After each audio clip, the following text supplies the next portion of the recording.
램프 스탠드가 어떻게 되어 있냐면 이게 촛대가 이렇게 아래쪽으로 있고 이렇게 있고 그다음에 양쪽으로 가지가 2개씩 그러니까 3개가 총 있는데 이렇게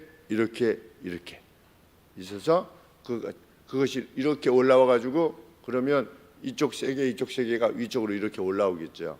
올라오면 제일 위에 불을 밝히는 그러면 하나 둘 셋 이게 올라오겠죠. 세 줄기가 아래 거는 좀 이게 길겠고 중간에는 좀 중간이고 제일 위에는 좀 짧고 이렇게 해서 이 촛대 위에 불을 켜게끔 이렇게 되어 있으니까 총 3개 하나 그래가지고 7개 촛대로 그 전체가 램프 스탠드가 구성된 그러한 형태인데 이렇게 올라오는 이 줄기에 3개의 꽃 모양 봉아리 같은 게 있는 겁니다. 이렇게 줄기에 올라오면서 제일 위에는 램프고 그 다음에 그 밑에 꽃받침 같은 게 하나, 꽃봉오리 같은 꽃 모양 하나, 둘, 3개. 이제 그것을 지금 설명하고 있는 거고 그 촛대 자체는 꽃봉오리가 이렇게 4개 있는 겁니다. 총 그런 식으로 램프 스탠드를 만들어야 되는데 순금으로 만들어라. 피어 골드로 만들어라. 그러니까 특별히 거룩한 것이라고 하는 것을 드러내고 있습니다. 그래서 램프 스탠드의 용도가 뭐냐? 37절에 보시면 맞은편에 진설병 테이블이 있는데 그 공간이 텐트 아니니까 캄캄하겠습니다. 그러니까 그 안에 비추어서 그 성소의 공간에 빛을 비출 수 있도록 하라. 이렇게 하나님께서 말씀하셨습니다. 그래서 램프는 늘 높이 있어야 됐습니다. 그 라이트가 높이 어느 정도의 크기냐는 모릅니다.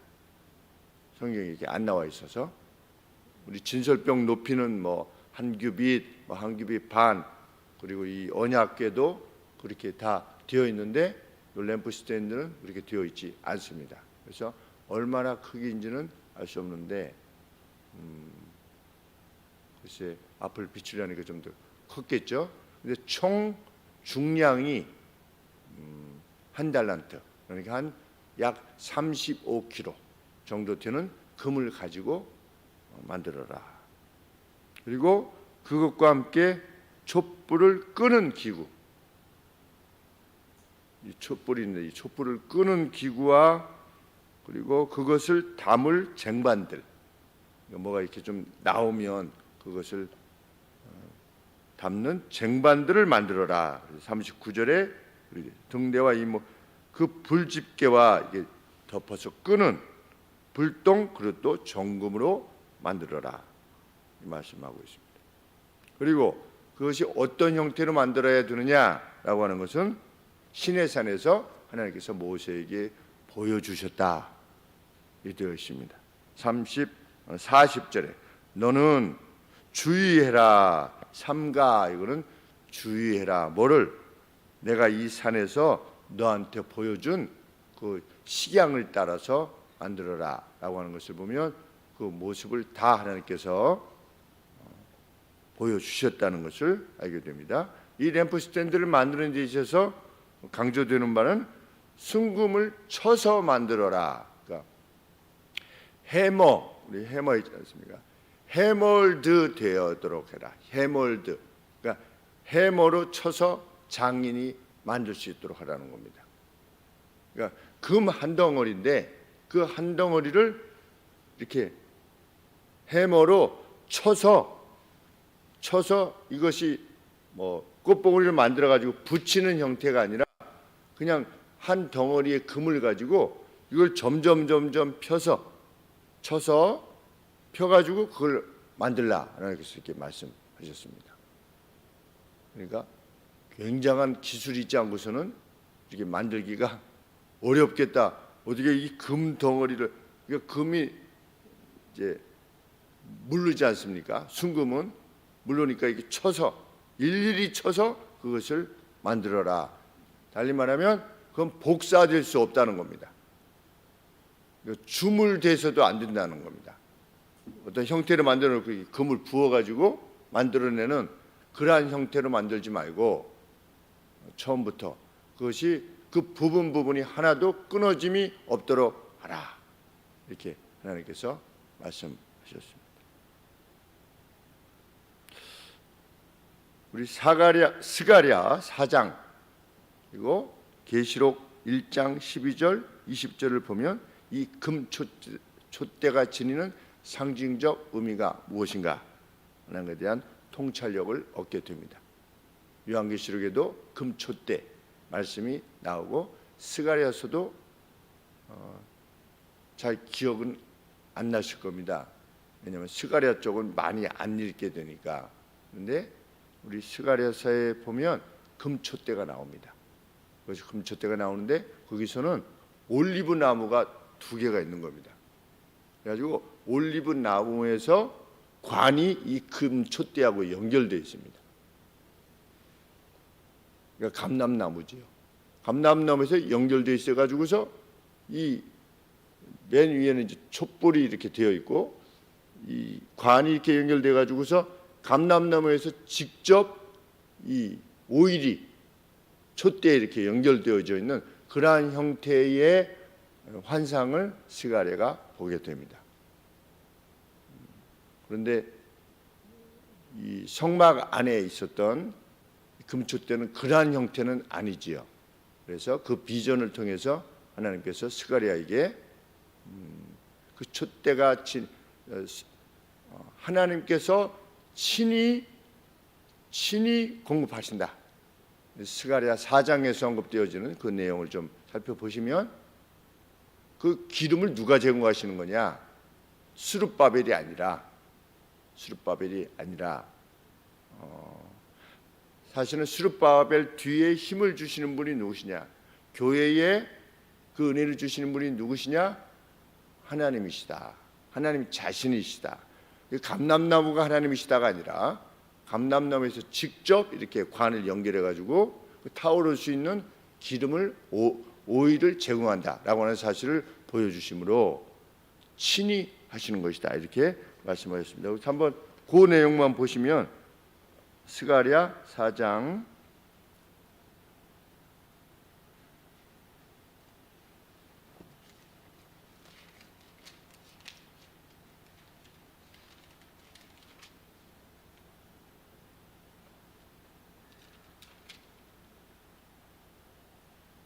4장 2절에 보시면 그가 내게 묻되 천사가 왔습니다. 스가랴 선지자에게 묻습니다. 네가 무엇을 보느냐? 내가 대답하되 내가 보니 순금 등대가 있는데 그 꼭대기에 주발 같은 것이 있고 그리고 어떤 그 접시 같은 것이 그 촛대 위에 있는 겁니다. 촛대 위에 있어가지고서 또 그 등대에 7 등잔이 있으며 그 등대 꼭대기 등잔에는 7 관이 있고 그 등대 곁에 2 감람나무가 있는데 하나는 그 주발 우편에 있고 하나는 그 주발 좌편에 있나이다. 내게 말하는 천사에게 뭐라 가로되 내 주에 이것들이 무엇입니까? 이거 쭉 설명한 다음에 6절 하반절에 보시면 스룹바벨에게 하신 말씀이 이러하니라. 만군의 여호와께서 말씀하시되 이는 힘으로 되지 아니하고 능으로 되지 아니하고 오직 나의 성령으로 나의 신 나의 스피릿 나의 영으로 되느니라. 그러니까 스룹바벨이 하는 게 아니고 나의 영, 성경에서 말하는 나의 영은 성령이시지요. 성령께서 행하시는 것이다. 유명한 말씀이지요. 힘으로도 되지 아니하며 능으로도 되지 아니하며 오직 나의 영으로 되느니라. 유명한 말씀이 여기 있는 것입니다.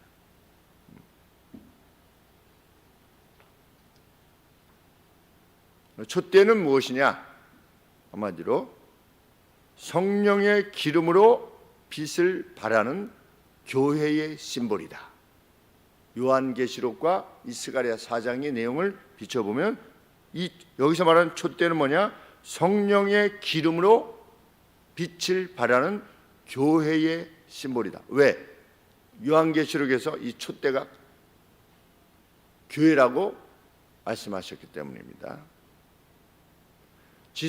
이 성소에서 촛대가 그 밤을 밝혔듯이 교회는 세상이라고 하는 밤으로 나아가서 어두움을 비추는 것이다. 어둠을 밝게 비추는 것이다. 그러니까 하나님의 지식을 밝히는 촛대인 겁니다. 뭐가? 교회가. 이 세상이라는 어두움에 나아가서 하나님의 계시 말씀을 받아서 이것이 참된 이치입니다 라고 해서 세상에 빛을 비춰주는 그것이 교회의 사명이라고 하는 것을 알게 되는데, 누가 이것을 감당하시는 거냐? 성령 하나님께서 기름을, 우리가 보통 성령의 기름으로 이런 표현을 하는데 성령께서 오일을 제공하시는 겁니다. 참 이 이미지를 살피게 되면 마음에 참 감동이 됩니다. 아, 우리 교회라고 하는 것은 그런 것이구나. 그리고 교회 안에 우리들은, 주님의 제자들은 누구냐? 너희가 세상의 빛이다, 이렇게 말씀하셨습니다. 이 빛을 말하는 겁니다. 너희가 세상의 빛이다. 어두움을 비추는 빛이다. 그들이 너희가 세상을 비추는 빛이다 라고 했을 때 이미 떠올리는 이미지는 뭐냐? 이 성소 안에 램프인 겁니다. 어두움을 밝게 비추는. 그래서 예수님이 말씀하신 겁니다. 너희가 만일 빛을 상실하면, 너희가 소금이란 됨이라고 하는 영향력을 상실하게 되면 누가 세상을 밝히겠느냐? 누가 세상에 영향을 미치겠느냐? 이렇게 말씀하신 겁니다. 오늘 시대를 보면 매우 안타까운 점도 있습니다. 교회가 800만, 1000만의 성도님들이 우리를 포함해서 있는데 세상을 얼마나 밝히고 있는가라고 하는 생각을 하게 되기 때문입니다. 지금 그 여당 경선을 하는 이런 가운데서도 한 분이 장로님이라는 말씀을 듣습니다. 정말 성경이 말하는 요셉과 같이, 다니엘과 같이 그렇게 언변을 행하고 행함을 행하는 우리나라 대통령 가운데서도 두 분이나 장로님이셨고, 그런데 과연 영향을 세상에 비쳤는가 생각해 볼 때 가슴 아픈 일이 아닐 수 없습니다. 다 알 수는 없지만 그래도 일반 사람들이 대통령으로서의 장로님들에게 배웠을 때나 아니면 여당의 대표가 되려고 하는 그 어떤 누구를 배웠을 때 정말 멋있구나. 저 사람은 자리를 탐하는 것이 아니구나. 세상이 말하는 정치 공학을 위해서 행하는 것이 아니구나. 그것을 비춰 줄 수 있는 아주 절호의 기회가 그 개개인들에게 있게 된 겁니다. 그래서 기도해 드려야만 됩니다. 하나님의 방식으로 이것들을 행할 수 있도록 하나님 도와주시옵소서. 너희가 세상의 빛이다 그랬습니다. 여러 사람이 있는데 너희는 세상의 빛이다가 아니라 바로 너희가 세상의 빛이다가 강조되고 있는 겁니다. 다름이 아니라 너희가 세상의 빛이다. 마치 그것 같습니다. 여호와는 나의 목자시오가 아니라 여호와가 나의 목자시기 때문에 겁이 없는 겁니다. 여호와가 나의 목자. 누가 나의 목자냐? 여호와는 나의 목자시고 또 누구는 나의 목자시고가 아니라 여호와가 유일하게 나의 목자시기 때문에 겁이 없는 겁니다. 그냥 평안한 것이나 마찬가지입니다. 너희가 세상의 빛이다. 일곱 촛대가 일곱 교회임을 밝히는 요한계시록 1장 20절은 이것이 지니는 이미지가 바로 그것이다 라고 하는 것을 확증해 줍니다. 그러면 램프가 그 타오르는 힘을 어디로부터 얻느냐? 오일로부터 얻게 됩니다. 그럼 오일은 누가 제공하느냐?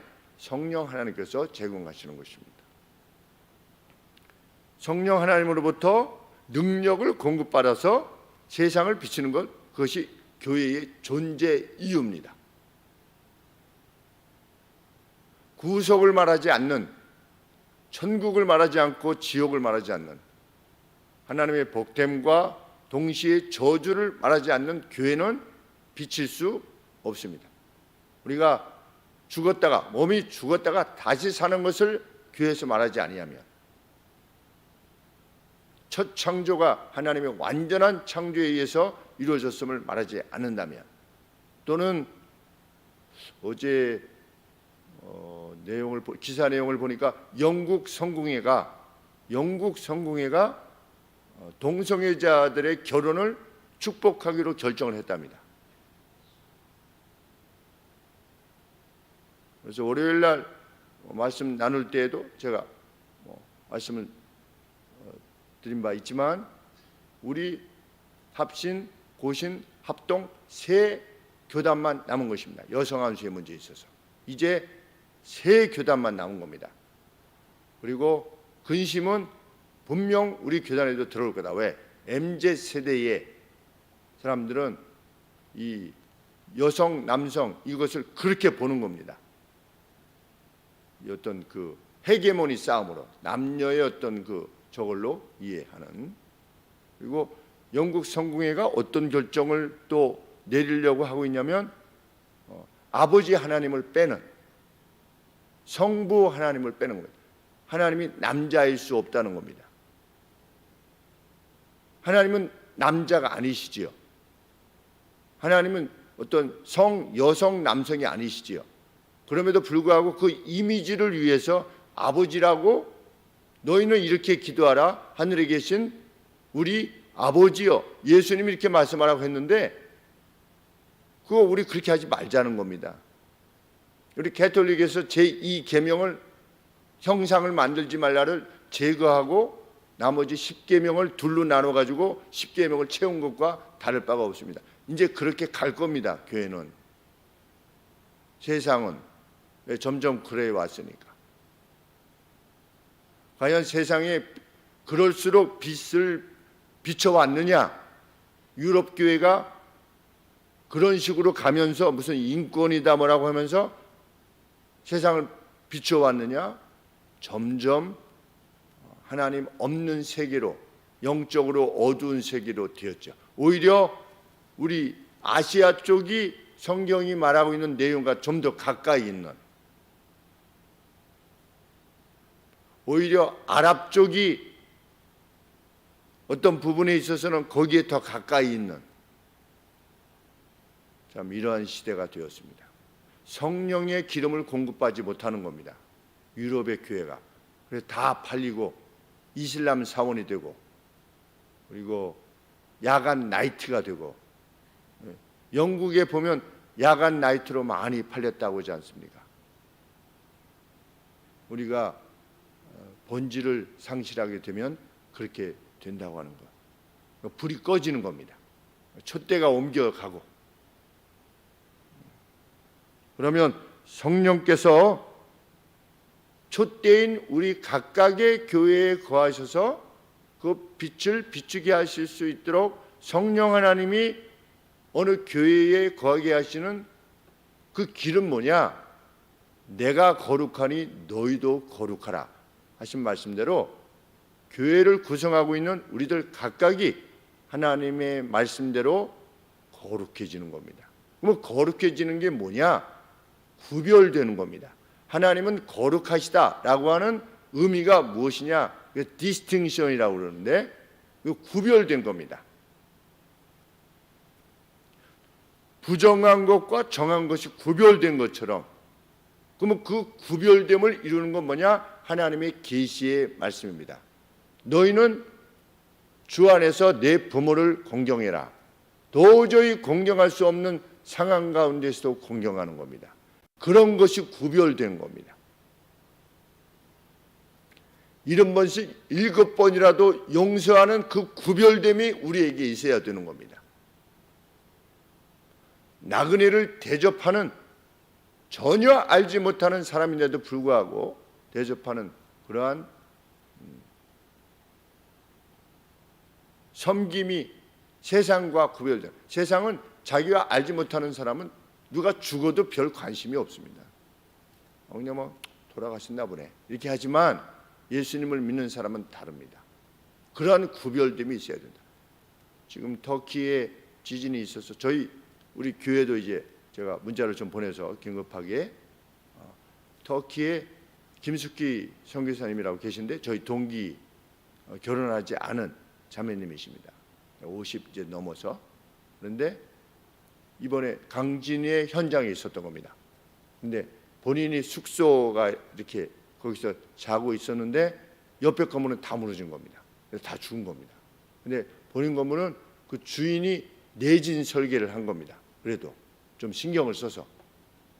그래서 살아 나게 되었는데 모든 것이 다 80% 정도가 다 부서져서, 그래서 동기 목사님들이 특별히 선교사님을 하셨던 동기들이 돌아오셔서 그 이야기를 듣고 또 교회에서 이렇게 헌금을 해서 직접 보내면 거기서 현지에서 직접 나눠주는 겁니다. 현금이 필요한 이들에게.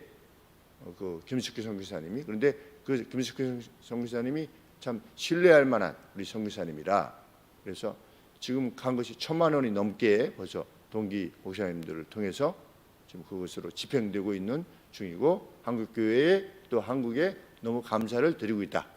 도움을 받는 우리 성도들 중에 일부는 또 이게 매몰돼서 돌아가시기도 하고, 참 상황이 매우 긴박하고 어려운 상황이라고 합니다.